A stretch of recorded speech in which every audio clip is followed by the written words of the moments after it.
जम्मू कश्मीर से धारा 370 हटने के 4 वर्ष बाद सरकार एक और बड़ा कदम उठाने जा रही है।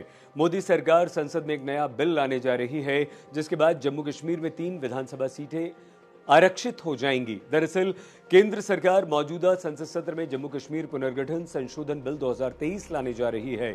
बिल में यह प्रावधान है कि विधानसभा की 1 सीट विस्थापित नागरिक और 2 सीटें कश्मीरी पंडितों के लिए आरक्षित होंगी। विस्थापित नागरिक पीओके से आए जम्मू कश्मीर के नागरिकों को माना जाएगा। मतलब इसका यह हुआ कि 1947 के समय जम्मू कश्मीर के जो नागरिक थे, लेकिन पाकिस्तान के कश्मीर पर अवैध कब्जे के बाद वहां से वो लौटकर यहां आ बसे थे। और बिल्कुल इसी तरह जो 2 सीटें कश्मीरी पंडितों के लिए आरक्षित होंगी, उनमें से 1 सीट महिला के लिए आरक्षित होगी। जम्मू कश्मीर के उपराज्यपाल की ओर से इन तीनों सीटों पर प्रतिनिधि मनोनीत किए जाएंगे। 5 अगस्त 2019 को केंद्र सरकार ने जम्मू कश्मीर को विशेष दर्जा देने वाले आर्टिकल 370 को समाप्त कर दिया था और साथ ही साथ जम्मू कश्मीर और लद्दाख को 2 अलग अलग केंद्र शासित प्रदेश बना दिया गया था।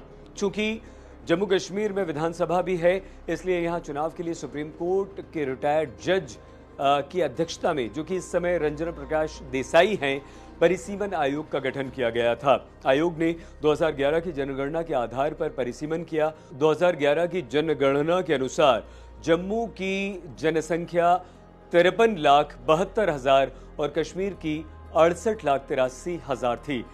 इस आयोग ने पिछले वर्ष अपनी रिपोर्ट केंद्र सरकार को सौंप दी। इस रिपोर्ट में आयोग ने 2 सीटें कश्मीरी पंडितों के लिए आरक्षित रखने की सिफारिश की और साथ ही पाक अधिकृत कश्मीर से विस्थापित लोगों के लिए भी सीट आरक्षित करने की इसमें मांग की गई या प्रावधान किया गया।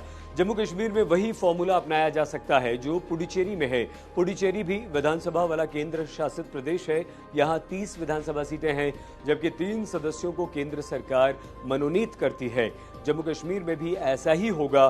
बिल में प्रावधान है कि 2 कश्मीरी पंडितों, इनमें से 1 महिला और 1 पीओके से विस्थापित सदस्य को उपराज्यपाल मनोनीत करेंगे। जम्मू कश्मीर में 5 अगस्त 2019 से पहले 111 विधानसभा सीटें हुआ करती थीं। इनमें से 24 सीटें पीओके में थीं, वहां चुनाव नहीं कराए जा सकते। इस तरह कुल 87 सीटें हुआ करती थीं, लेकिन लद्दाख के अलग हो जाने के बाद बच गईं 83 सीटें। परिसीमन आयोग ने जम्मू में 6 तो कश्मीर में 1 विधानसभा सीट बढ़ाने की सिफारिश की। सिफारिश मान ली गई तो जम्मू में कुल 43 और कश्मीर में 47 सीटें हो जाएंगी। मतलब कुल 90 विधानसभा सीटें। कश्मीरी पंडितों की 2 और पीओके से विस्थापित 1 सदस्य की सीट इन 90 सीटों से अलग होंगी। इस हिसाब से अगर देखा जाए तो जम्मू कश्मीर में 93 सीटें हो जाएंगी। जम्मू कश्मीर में कुल 5 लोकसभा सीटें हैं और अब तक 2 सीटें जम्मू और 3 सीटें कश्मीर में थीं। अब भी 5 ही सीटें रहेंगी, लेकिन 1 सीट में जम्मू और कश्मीर दोनों के इलाके शामिल करने की सिफारिश भी की गई है। जम्मू में जम्मू और उधमपुर, जबकि कश्मीर में बारामूला और श्रीनगर लोकसभा सीटें होंगी। एक अनंतनाग राजौरी सीट भी होगी, जिसमें जम्मू और कश्मीर दोनों क्षेत्र के इलाकों को शामिल किया गया है। विधानसभा में जम्मू में 6 और कश्मीर में 1 सीट बढ़ा दी गई है। जम्मू हिंदू बहुल तो कश्मीर मुस्लिम बहुल इलाका है। जम्मू में 6 सीटें बढ़ने से बीजेपी को सीधा फायदा मिलने की उम्मीद है। तो 2014 के चुनाव में बीजेपी ने यहां 25 सीटें, जहां 37 में से 25 सीटें जीती थी। इसके अलावा अब तक के चुनावों में देखा गया है कि कश्मीर घाटी में बेहतर प्रदर्शन करके भी सरकार बन जाती थी, लेकिन अब जम्मू में भी अधिक सीटें जीतना जरूरी किसी भी राजनीतिक दल के लिए हो चुका है। अनंतनाग और राजौरी में जम्मू और कश्मीर के जिलों को शामिल करने से गुज्जर बकरवाल वोटों का गणित है।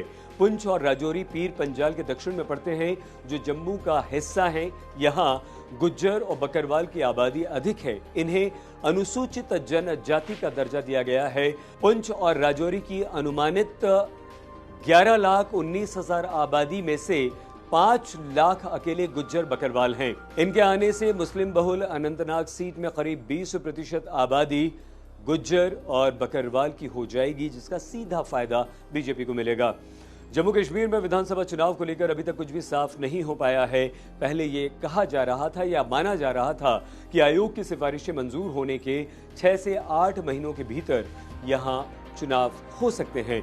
जम्मू कश्मीर में अंतिम बार 2014 में विधानसभा चुनाव हुए थे, तब पीडीपी 28, बीजेपी 25 ने मिलकर सरकार बनाई थी।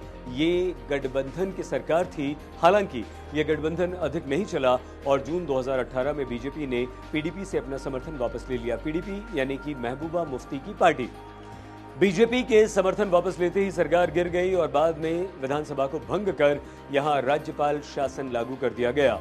अगस्त 2019 में इसे केंद्र शासित प्रदेश बना दिया गया, जिसके बाद से यहां उपराज्यपाल शासन चला रहे हैं।